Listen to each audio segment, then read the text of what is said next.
నమస్తే, welcome to our channel. నేను ప్రియాంకరావు. జగన్మోహన్ రెడ్డి గారి కొత్త స్ట్రాటజీ ఏంటో తెలుసా? కులాల మధ్య చిచ్చు పెట్టడం. కులాల మధ్య చిచ్చు ఇప్పుడేంటి, ఎప్పటి నుండో పెడుతున్నారు కదా అనేసి అనుకుంటే, ఈసారి కొన్ని ఏరియాస్ని టార్గెట్ చేసుకున్నారు. గోదావరి జిల్లాల కేంద్రంగా నడుస్తున్న ఈ స్ట్రాటజీ ఏంటంటే, కాపు సామాజిక వర్గాన్ని కూటమి నుండి దూరం చేయడం. అయితే దీనికి ముగ్గురు వ్యక్తులు ముఖ్యంగా ప్రాధాన్యత వహిస్తున్నారంట. అసలు జగన్మోహన్ రెడ్డి గారి ఈ స్కెచ్లో వర్కౌట్ అవుతుందా? అండ్ ఏ చిన్న అంశం జరిగినా దానికి కులం కార్డు వేసి దాన్ని రచ్చ చేసి లబ్ధి పొందాలని జగన్మోహన్ రెడ్డి గారు చూస్తున్నారు. మరి దీన్ని నమ్మే స్టేజ్లో ఇప్పుడు కాపు కులస్తులు, కంబ కులస్తులు ఉన్నారా? దీని మీద డిస్కస్ చేద్దాం. మనతో పాటు ప్రముఖ పొలిటికల్ అనలిస్ట్ డివి శ్రీనివాస్ గారు ఉన్నారు. ఆయనతో మాట్లాడదాం.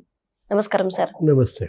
అంటే ఏపీలో చిన్న సంఘటన జరిగినా దానికి కులం కార్డు వేసి లబ్ధి పొందాలి, ఇది జగన్మోహన్ రెడ్డి గారు ఇచ్చిన టార్గెట్, ఇదే వాళ్ళ లక్ష్యం సార్. కాపుల్ని ఇటు కూటమి నుండి దూరం చేయాలి అని చెప్పేసి విశ్వ ప్రయత్నాలు చేసి ఫెయిల్ అయిన జగన్మోహన్ రెడ్డి గారి టీం ఈసారి సక్సెస్ అవుతుందా? అంటే సాయిరెడ్డి సవాల్ చేశాడు. విజయసాయి రెడ్డి ఏమన్నాడు, జగన్మోహన్ రెడ్డి కోటరీ నుంచి బయటికి రాలేడు, అవును, కూటమిని విడగొట్టలేడు.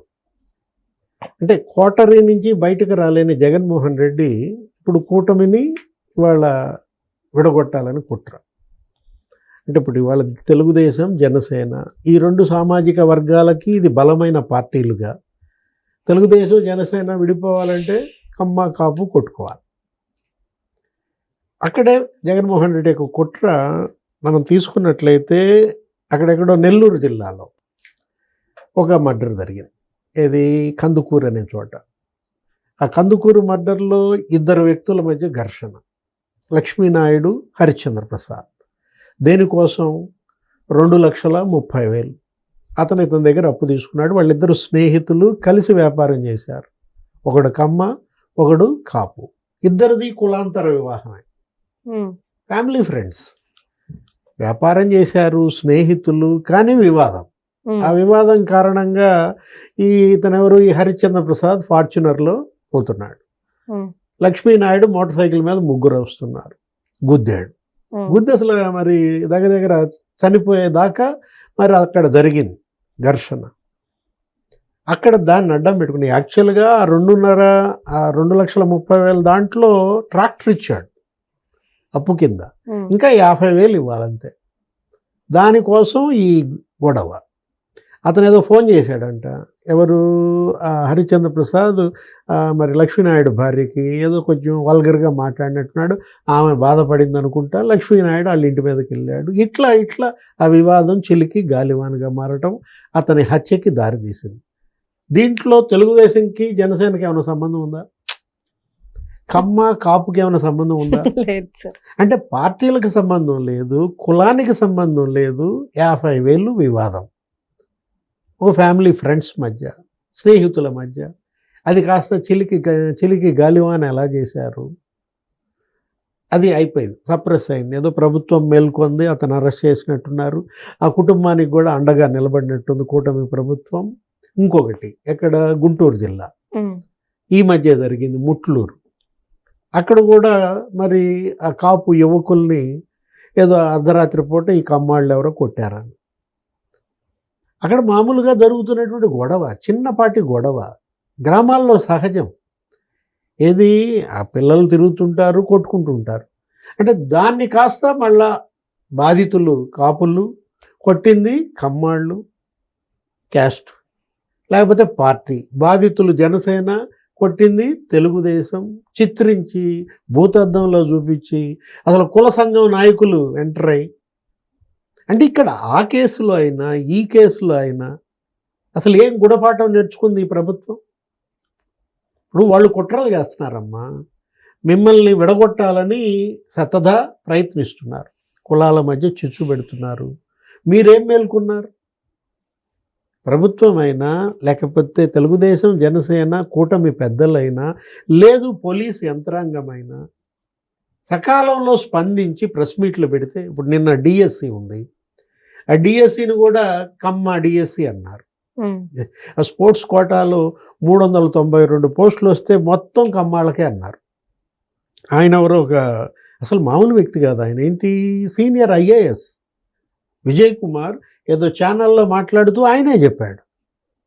ఆ ఇంటర్వ్యూ చేసిన ఆయన లేకపోతే ఆ ఐఏఎస్ దాని మీద అసలు కనీసం కేసు పెట్టలేదు, నోటీస్ ఇవ్వలేదు.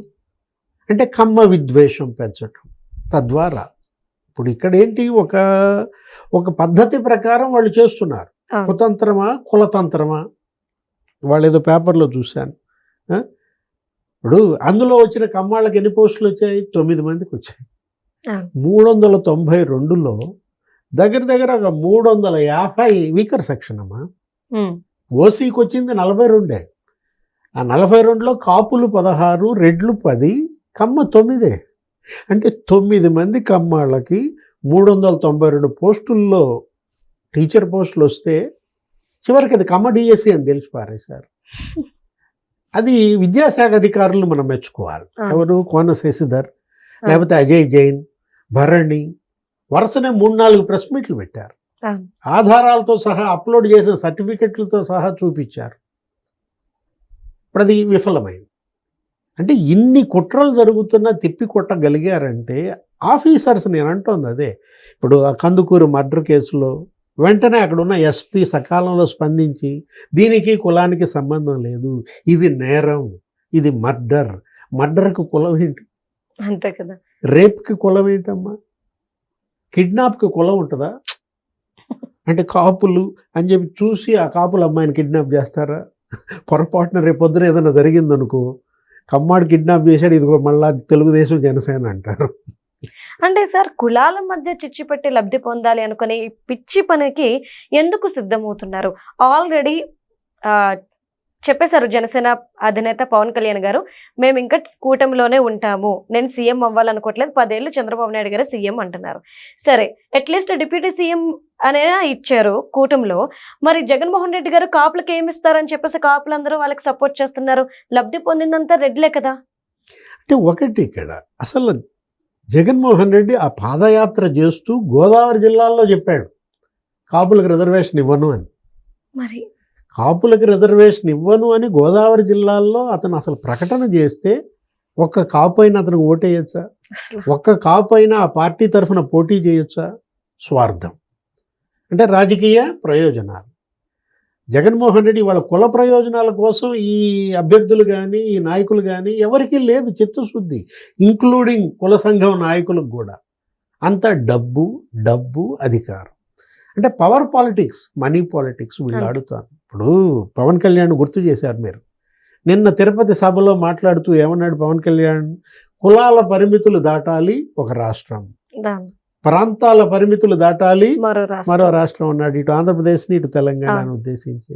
జగన్మోహన్ రెడ్డి ఇప్పుడు నువ్వు ఒక మాట మాట్లాడావు ఇప్పుడే, ఈ పిచ్చోళ్ళని ఏమనుకోవాలన్నట్టుగా. ఇప్పుడు పిచ్చోళ్ళకి అది పిచ్చి పనిగా అనిపిస్తుందా? అది మంచి పనిగా అనిపిస్తుంది. మంచోళ్ళకి అది పిచ్చి పనిగా కనపడుతుంది. కానీ అతనేంటి, అదొక పిచ్చోళ్ళ పార్టీగా కానీ ఈ పిచ్చి పనుల ద్వారానే నేరాలని పెంచుతున్నాడు, క్రిమినల్స్ అందరినీ ఏకం చేస్తున్నాడు. ఇప్పుడు ఇదేదో తాజాగా ఒక లాకప్ డెత్ అని అంటున్నారు, గుర్తుంది కదా. ఇప్పుడు సాయి కృష్ణ అసలు 2-3 రోజులుగా అసలు విపరీతంగా అదే బర్న్ అవుతాను. ఇప్పుడు ఆ సాయి కృష్ణ అసలు అతను ఇప్పుడు అది కనుక పోలీస్ స్టేషన్లో జరిగితే సస్పెండ్ చేయాలి. ఎవరు? ఆ సీఐని సస్పెండ్ చేయాలి, అక్కడ ఉన్నటువంటి కానిస్టేబుల్ని సస్పెండ్ చేయాలి. ఎందుకంటే అది క్షమించరాని నేరం. అతను క్రిమినల్ అయితే కావచ్చు, నేరస్తుడైనంత మాత్రం చంపుతారా? అసలు లాకప్ డెత్లో అలా హింసిస్తారా? దీనిపైన అసలు కమిటీ వేయాలి. ఈ లోపు అంబటి రాంబాబు ఏం చేస్తాడు?